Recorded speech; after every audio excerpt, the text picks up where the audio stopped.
Hello and welcome, friends. So, it's one more beautiful morning, one more day full of opportunities blessed to us by the God. And I hope this day will be a very fruitful day for you and you will be able to achieve your targets. Going ahead with today's discussion, we discussed about the execution part, we touched upon some of the financial parts of the projects. Today, I thought maybe we can have a detailed discussion about the cost. Before we proceed, I just want to ask you one thing. You must have seen companies, some of the companies doing very well in their performances. Some of the companies are not doing very well.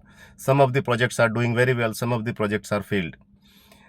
The fundamental difference here is not the business strategy. The business strategy will always be good because it is as per the corporate policy, the project has to go. But then at corporate level and at project level, the most important part for any project leader, a project manager or a portfolio manager is to understand the basic concept of cost. How many type of costs are there? How does it work? How does it behave?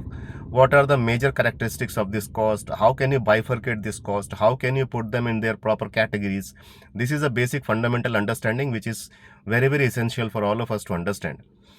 Going ahead with that, when we talk about cost, it comes to our mind cost is nothing but the amount of money which we incur in order to meet our day-to-day operations or in order to meet our strategic things.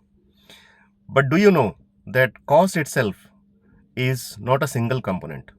In projects or in corporate level, if you actually see at a micro level, you will see that around 17 type of different costs are there, which start right from the company level, the corporate level, and it flows down to the project level. And there are different stages, the different kind of costs at these two different levels. So as I said, the 17 type of costs, I'll just take 5 minutes to brief to you, and I hope that you will stick to me. You will stick to this video till the end so that you have a fair understanding of the costing part of the projects. This is going to be very beneficial for you, I'm telling you. At corporate level, the first cost which we talk about is the opportunity cost, which is the cost of opportunity which is given away by you. You had a project of 25 crores benefit. The other project was giving you a benefit of say 17 crores. So still you went ahead and you picked up the project which is giving you a benefit of 17 crores. So basically what has happened, instead of 25 crores, you have picked up the project of 17 crores. So your opportunity cost here becomes 25 minus 17, that becomes around 8 crores. Strangely, this 8 crore will never be visible in any of your book of accounts. However, it's more of a boardroom discussion wherein we are talking about our strategies. Why we selected a project which is giving a lesser benefit to us? Because that was the project which was aligned more to our strategic goals. Every company has a strategy. Every company has a goal. Every company has a different mission. So that was the reason that they picked up the project which was giving a benefit of 18 crores. Going ahead with this, the next cost which we are going to talk about is the sunk cost. The sunk cost is you planned for a project, you invested in the project, you did the soil investigation, you did survey, you did lot of other things initial days, and then somehow because of the land was not clear or because of some government policy, the project had to be scrapped. But then the cost which is incurred in those initial activities, they are sunk now. You can't recover them, you can't claim them because there is no project. So these are all your sunk cost. The third cost at a strategic level is the strategy cost. That is the long-term cost. Every company will invest in the strategy in this time of technology and AI, and a lot of developments are happening. So every company is upgrading themselves in terms of AI implementation, in terms of ERP implementation, in terms of Primavera or any other kind of softwares or any other thing which is going to give the long-term value to the company. So this is called the strategic cost, wherein you invest for the upliftment of your company's operations. And the next is the corporate cost.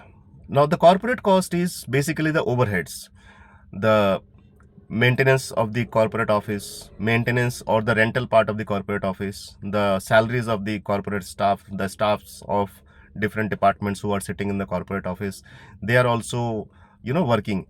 And at the end of the day, the company has to incur a cost towards this head. and this is called the corporate cost, which is equally distributed to all the projects because the cost has to be booked somewhere. Next and the most important thing is the cost of capital. See, money comes at a cost. You borrow money, it will attract interest. You take equity, it will attract the profit margin. So you have a cost of capital. So these are the type of costs which you have at a strategic level, at a corporate level. Being a project manager, your lookout should be more on the cost which is at the project level. So till now we have seen there are around 5 different type of costs at the strategic level or at the corporate level. Now we come down to the project level, wherein we have another 12 type of costs. The first cost is the fixed cost. As the name says, it is the cost of your BOQ. The scope cost which you have to incur. You have to construct wall, you have to construct a structure. So these are the costs which are called the direct cost. Second is the indirect cost. Indirect cost is the cost which is actually not contributing directly to the BOQ items, but somehow you have to incur them. Because in order to create this facility, you need to have all kind of administrative expenses, you need to have the office expenses, and you have to have other kind of things. Third type of cost is the pre-construction cost, which you incur for your geotechnical investigations, your initial surveys, your other kind of activities which you have to do before the project starts. The fourth type of cost here is the post-construction cost, wherein you have to stay there during the DLP period, the defect liability period. If some errors are there, some defects are there, you have to, you have to manage those things, you have to maintain the things. Those are the things. Then we have one more cost which is called the variable cost. Now the variable cost is basically it can be a part of your direct cost also, indirect cost also, but in nature it is variable. It is not remaining the same every month. Your cement consumption, your diesel consumptions, these are the things. Then you have your contingency cost, wherein you have to have some amount kept aside for any kind of eventualities, any kind of uncertainties which is coming in the project. Then you have the escalation cost. The cost of diesel when you quoted the project was 100 rupees, say for example, and now the cost of the diesel has become 105 rupees. So you have escalation here. So that is a definite cost for you. Apart from that, you also have other cost in terms of the penalties, or in terms of the BGs, or in terms of the LD clauses, which is sometimes given by the clients because of the poor performance or any other kind of things. Then you have the cost of idle, because if your resources are idle, you have to incur some cost of it. And the most important cost at the end of the day is the cost of quality. If you don't work in a proper way, you have to have a cost for it.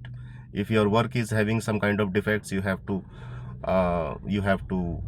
incur the cost, because you have to repair it, you have to do some kind of corrective actions and everything. And the last and the most important is the semi-variable cost. This semi-variable cost is something which is not very constant in nature. It remains variable. It remains variable. You have a DG and you want to operate it. So the cost of the DG will be fixed, but the operation and the running hours will be different every day, every week, or every month.